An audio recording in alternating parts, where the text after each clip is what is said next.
halkani waa BBC oo aad ka dhagaysataan mowjadaha gaagaaban efemyada magaalooyinka qaar iyo barta internetka ee bbcsomali.com.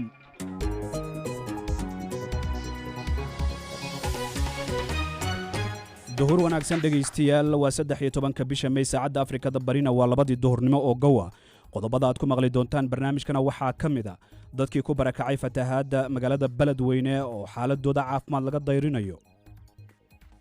guud ee Beledweyne haddana biyo maartay ay soo galeen, anaga naftirkeena waa ka soo qaxnay. section shaqeynay hadda isbitaalka gudihiisa ma jiro, waxaan ku mashquulsanahay biyaha ugu xiri lahayn. waana gaar kartaa haddii biyo soo baxaan ay maartay caafimaad darada ka dhalan karto. qiimeyn lagu sameeyay saameynta uu coronavirus ku yeeshay haweenka ganacsiyada yaryar ku leh magaalada Muqdisho. dowladda Talyaaniga oo wada baaritaano la xiriira hanjabaado ay la kulmayso gabar qaadatay diinta Islaamka kadib markii dhawaan laga sii daayay afduub loogu haystay gudaha dalka Soomaaliya. waxaa kale oo aad maqli doontaan qaar ka mid ah dalalka Afrika oo qafiifinaya xayiraadihii saarnaa.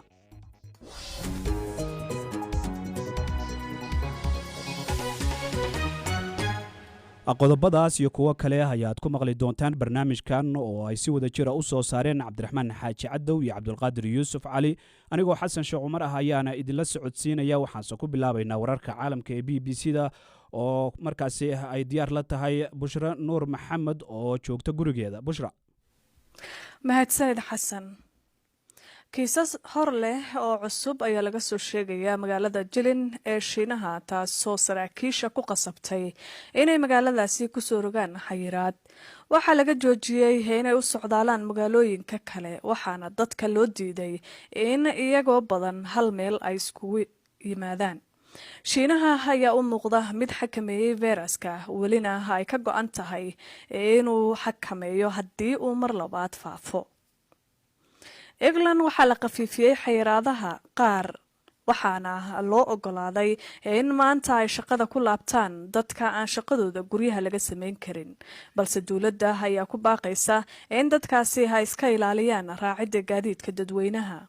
maamulada kale ee Scotland, Wales iyo Northern Ireland ayaa go'aansaday in deegaanadooda aanan xayiraadda laga qafiifinin.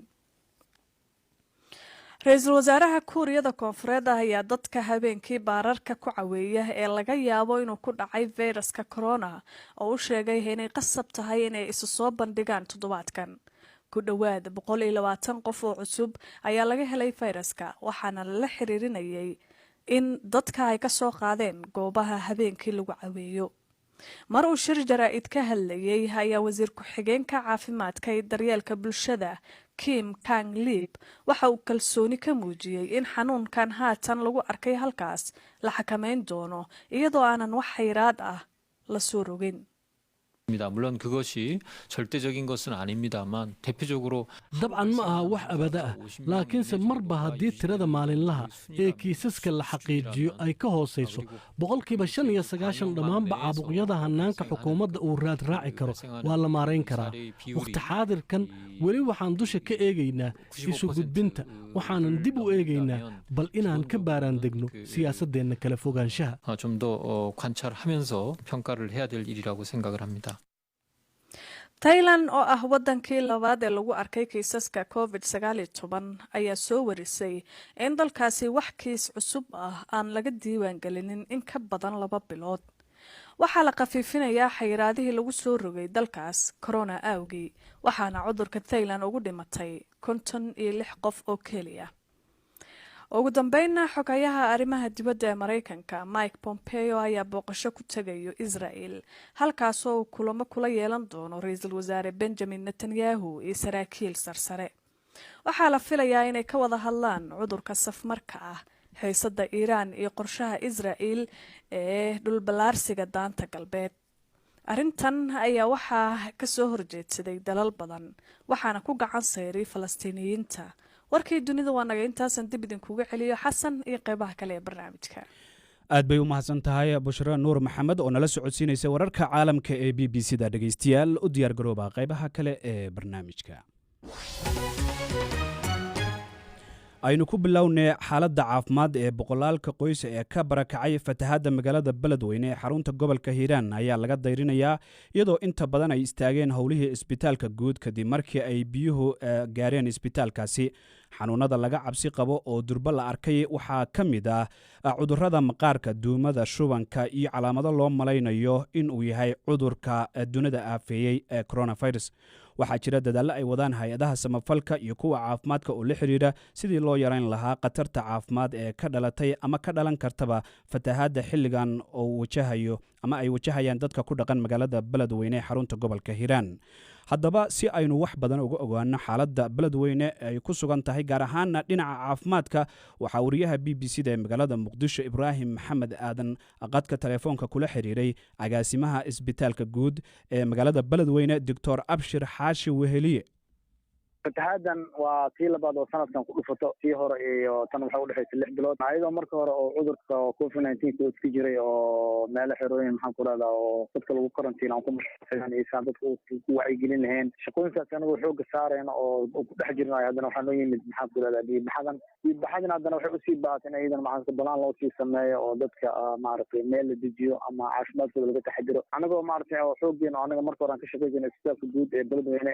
haddana biyi maaragtay ay soo galeen anaga naftarkeena waa kasoo qaxnay section shaqeynaya hadda oo isbitaalka gudihiisa ma jiro waxaan ku mashquulsanaysaa biyaha ugu xiri lahayn waana garan kartaa haddii biyi soo baxaan ay maaragtay caafimaad darada ka dhalan karto mar haddii biyaha baxaan wuxuu reebaa maxaan ku rahdaa sina sanadka hore markii sidii loo furay shubanka ka dilaaca biyibaxadii hore ilaa hadda way furan yihiin oo weli ma dhammaanin marka cudurka ugu horreeya la filan kale wuxuu yahay malaariyada ama qayb koowaad ugu horreysa waxay tahay shuban biyood doctor abshir isbitaalkii guud ayaad leedahay hadda biyaha soo galay isbitaalka guud ee beledweyne biyihii hadday horumarayaan irdaha waan ka xirnay maxaan ku rahdaa dulkiisaan ku dhisnay because anagoo ka tala qaadanayna tii hore si ay nagu dhicin tii hore khasaare badanaa naga soo gaaray farmashiyaasha biyaha naga galay qaybaha maxaan ku rahdaa oo jiifka biyaha naga galay sheybaarada biyaha naga galay qaybta raajada biyaha naga galay taas anagoo maarata casharkaas soo qaadanaya tan hadda maxaan sameynay inaan biyihi aan sii xirno oo bulkiisal u sameyno farmashiyaashan aan dalacana daawadooda aan kor saarno qalabka oo biyaha maarata electric ku shaqeyn aan kor aan saarno laakiin qasab biyaha maarata hadday afka irida kasoo gelin siimooda kusoo gelayaan oo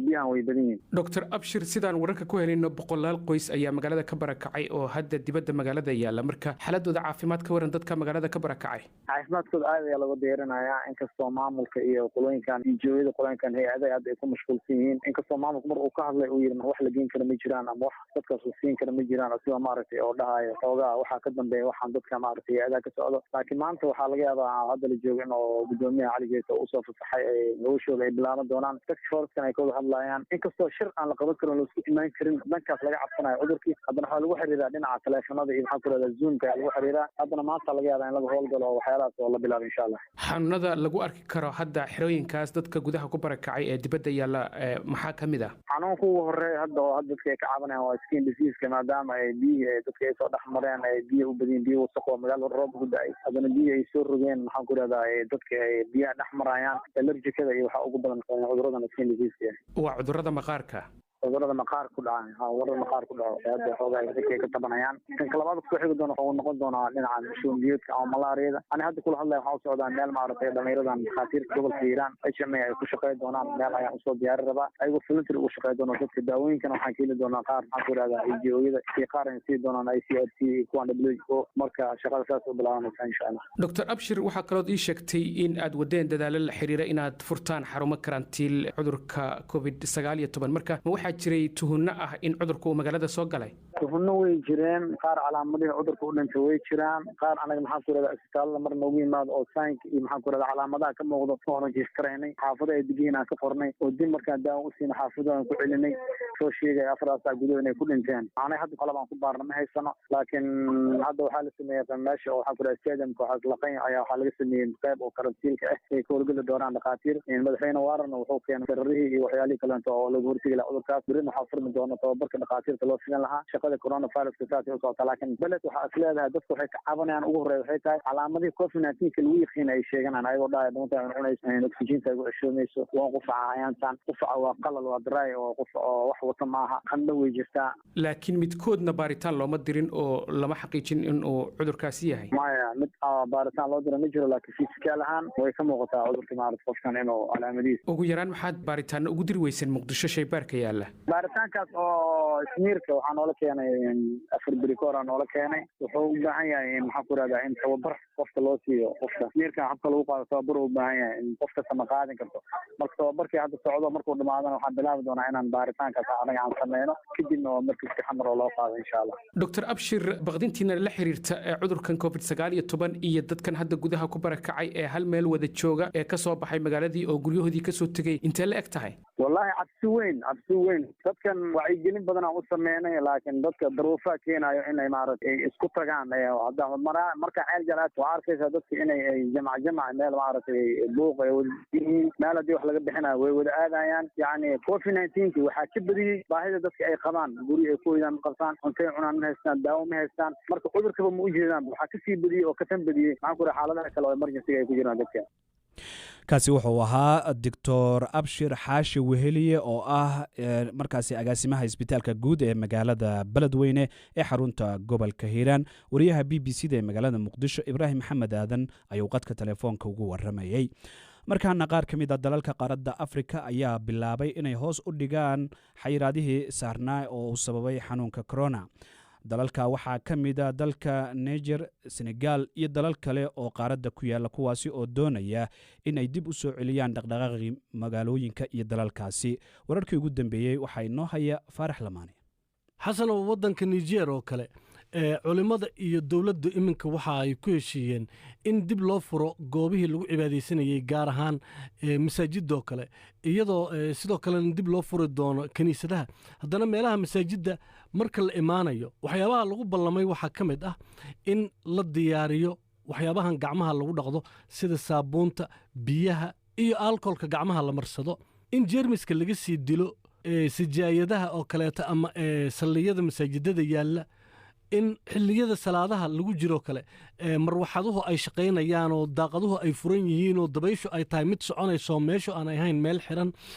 waxyaabaha kale tallaabooyinka loo baahan yahay in la qaado waxaa ka mid ah qof walba oo masaajidka soo gelaya ama goob cibaada soo gelaya in wejigu uu xiran yahay oo sankii afku ay u xiran yihiin. dadku waxaa weeye waa inay la yimaadaan sijaayadahooda oo ay guryahooda kala yimaadaan. min 1 mitir in la isu jirsado ayaa la soo rogay marka salaadaha lagu jiro. dadku isma gacan qaadi karaan marka masaajidka gudihiisa lagu jiro. waxaa sidoo kale dadka lagu dhiirigeliyey inaysan marka horeba masaajidka soo aadin haddii ay isku arkaan calaamadaha qaarkood sida qandhada iyo qufaca iyo xanuun dhinaca dhuunta ah ama ka haya kala goysyada iyo murqaha ama dhibaato xagga neefsashada ah. isla markii salaadu ay dhammaatana waxaa dadka lagula taliyey in masaajidka ay si dhaqsiya leh uga baxaan. dalka Senegal haddii aanu dhinaciisa fiirinno shalay ayaa waxaa lagu dhawaaqay in dib loo furay masaajidadii iyo kiniisadihii oo sidoo kalena la khafiifiyey xayiraadii saarreyd. iskuullada 22 bisha Juun ayaa iyagana la furi doonaa. waxaa jiray 1886 kiis oo ah fayraska corona waddankaas. isniintii ayaa madaxweynaha waddankaas Macky Sall waxa uu sheegay in loo baahan yahay in cashar laga barto xanuunka. waddamo kale oo Afrikaan ah ayaa iyagana iminka waxay isu diyaarinayaan bal in ay khafiifiyaan xayiraadaha oo ay markaasi soo celiyaan noloshii caadiga ahayd. waddanka Kenya oo kale iminka waxaa jira guddi loo saaray bal inay ka soo tala bixiyaan sidii waxbarashadu ay ku sii socon lahayd oo iskuulladii markaa dib loogu furi lahaa iyadoo iskuullada qaarkood ay hannaanka online-ka ah ardayda wax ku barayeen in muddo ah. uu mahadsan yahay Faarax Lamaane oo soo jeedinaya warbixintaasi ku saabsan dalalka qaar ka mid ah dalalka Afrika oo qafiifinaya xayiraadihii saarnaa. weli halkaasi aad naga dhageysanaysaan waa BBC. BBC waxaad ka heli kartaa wararkii ugu dambeeyay ee Soomaaliya iyo caalamka oo dhan maalin walba.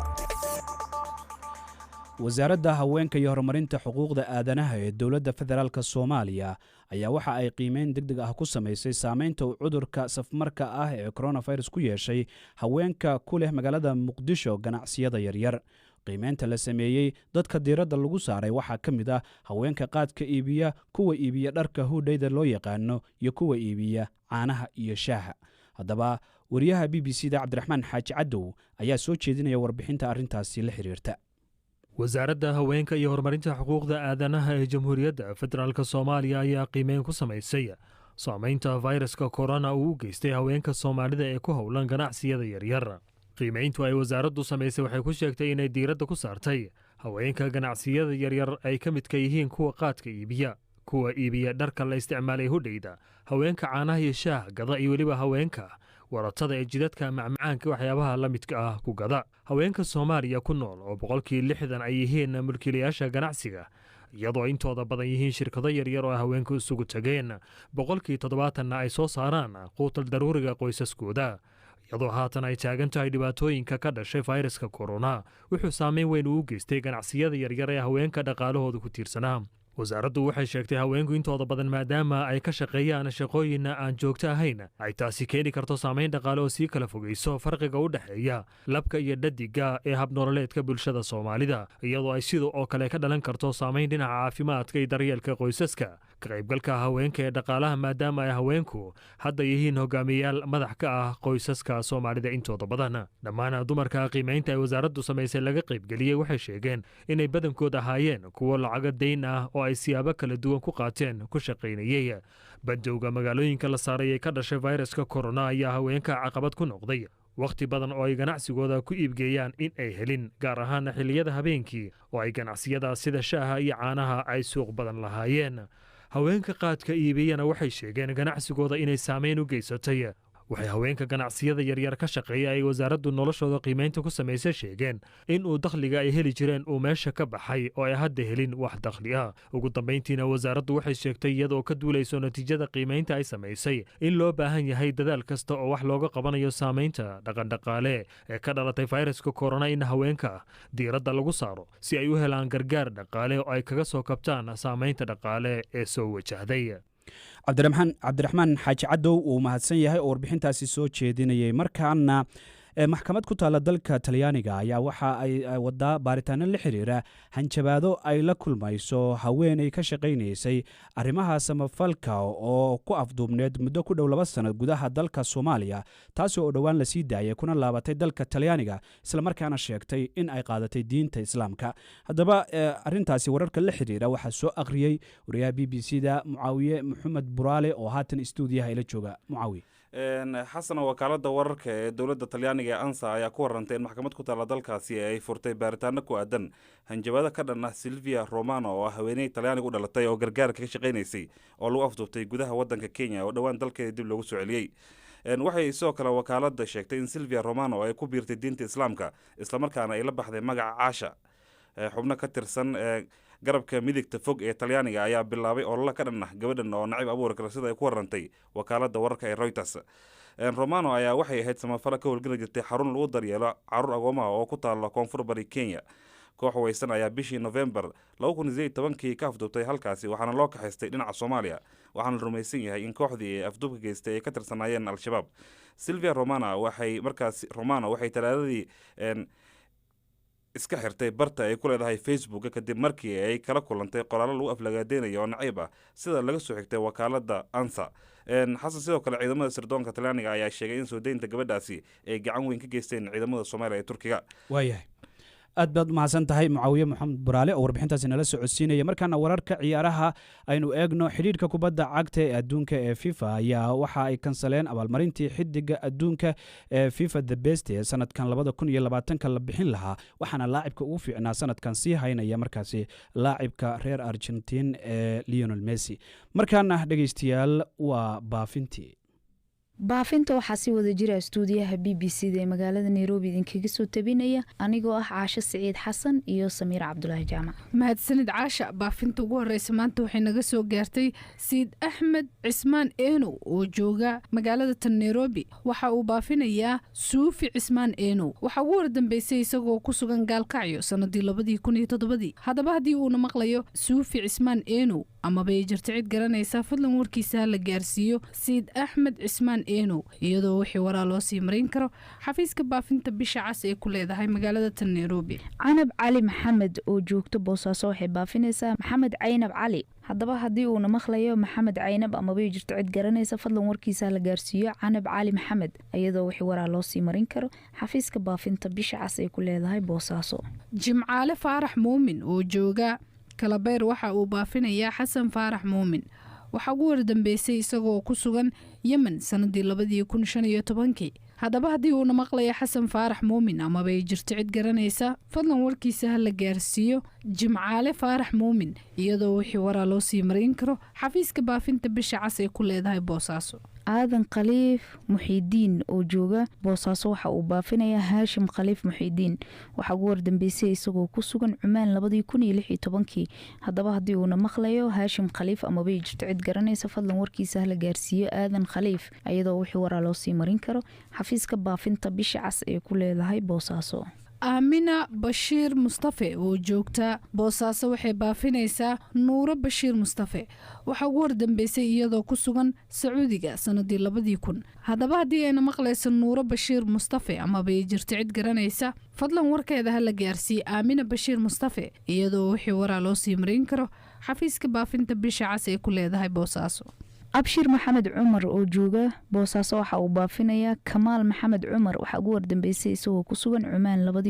2007 haddaba haddii uuna maqlaya kamaal maxamed amaba ay jirto cid garanaysa fadlan warkiisa la gaarsiiyo abshir maxamed iyadoo wixii waraa loo sii marin karo xafiiska baafinta bisha cas ee ku leedahay boosaaso. xaawo cusmaan xaaji oo joogta kuntuwaarey waxa ay baafinaysaa cali ibraahim cali waxaa ugu wardambeysay isagoo ku sugan zambiya sanadii 2000 haddaba haddii uuna maqlaya cali ibraahim cali amaba ay jirto cid garanaysa fadlan warkiisa ha la gaarsiiyo xaawo cusmaan xaaji iyadoo wixii waraa loo sii marin karo xafiiska baafinta bisha cas ay ku leedahay marka. falis cumar bashiir oo joogto boosaaso waxay baafinaysaa naciimo cumar bashiir waxaa ugu wardambeysay iyadoo ku sugan yeman 2015 haddaba haddii ayna maqlayso naciimo cumar bashiir amaba ay jirto cid garanaysa fadlan warkeeda la gaarsiiyo falis cumar iyadoo wixii waraa loo sii marin karo xafiiska baafinta bisha cas ay ku leedahay boosaaso.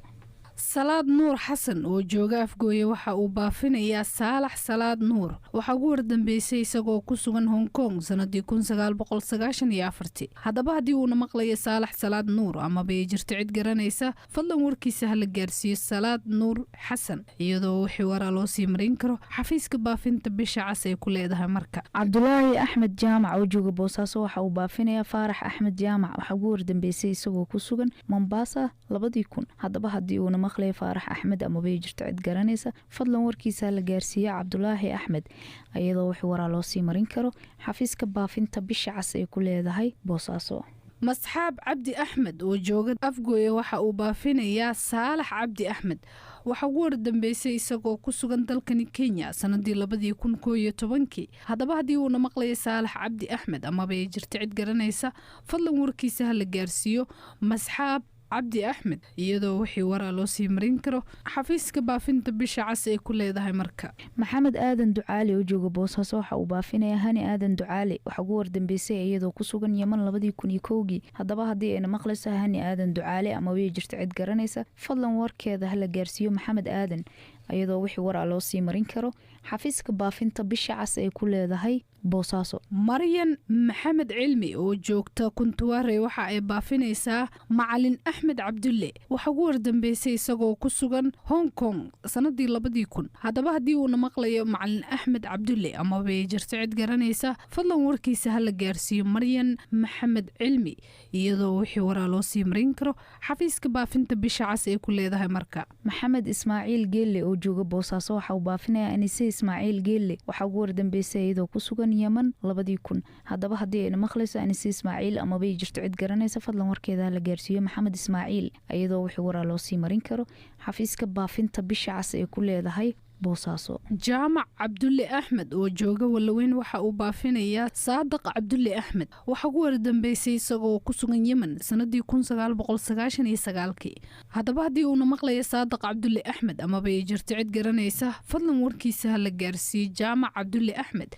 iyadoo wixii waraa loo sii marin karo xafiiska baafinta bisha cas ay ku leedahay marka. taliso eedow geelle oo joogto boosaaso waxay baafinaysaa ismaaciil cabdi garasow waxaa ugu wardambeysay isagoo ku sugan yeman 2005 haddaba haddii uuna maqlayo ismaaciil cabdi amaba ay jirto cid garanaysa fadlan warkiisa la gaarsiiyo talisa iyadoo wixii waraa loo sii marin karo xafiiska baafinta bisha cas ee ku leedahay boosaaso. doolaay axmed mayow oo joogta kuntuware waxay baafinaysaa maka cali yaxye waxaa ugu wardambeysay iyadoo ku sugan sacuudiga sanadii 2000. haddaba haddii ayna maqlayso maka cali yaxye amaba ay jirta cid garanaysa fadlan warkeeda ha la gaarsiiyo doolaay axmed mayow iyadoo wixii waraa loo sii marin karo xafiiska baafinta bisha cas ee ku leedahay marka. cadow ibraahim garaad oo jooga boosaaso waxa uu baafinayaa dulmar cadow ibraahim waxaa ugu wardambeysay iyadoo ku sugan maraykanka 2014. haddaba haddii ayna maqlayso dulmar cadow amaba ay jirto cid garanaysa fadlan warkeeda ha la gaarsiiyo cadow ibraahim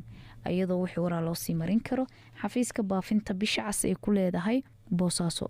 carawey aweys xamuud oo joogta walaweyn waxay baafinaysaa nuur axmed warsame waxaa ugu wardambeysay isagoo ku sugan maraykanka sanadii 2001. haddaba haddii uuna maqlayo nuur axmed warsame amaba ay jirta cid garanaysa fadlan warkiisa ha la gaarsiiyo carawey aweys xamuud iyadoo wixii waraa loo sii marin karo xafiiska baafinta bisha cas ee ku leedahay marka. aniso maxamed ibraahim oo joogta boosaaso waxay baafinaysaa maxamed cabdiraxmaan maxamed waxaa ugu wardambeysay isagoo ku sugan Itoobiya 2003. haddaba haddii uuna maqlayo maxamed cabdiraxmaan amaba ay jirto cid garanaysa fadlan warkiisa ha la gaarsiiyo aniso maxamed iyadoo wixii waraa loo sii marin karo xafiiska baafinta bisha cas ee ku leedahay boosaaso. luqmaan cabdi ibraahim oo jooga kuntuware waxa uu baafinayaa samiiro xasan cabdi waxaa ugu wardambeysay iyadoo ku sugan maraykanka sanadii 2000. haddaba haddii ayna maqlaysa samiiro xasan cabdi amaba ay jirto cid garanaysa fadlan warkeeda ha la gaarsiiyo luqmaan cabdi ibraahim iyadoo wixii waraa loo sii marin karo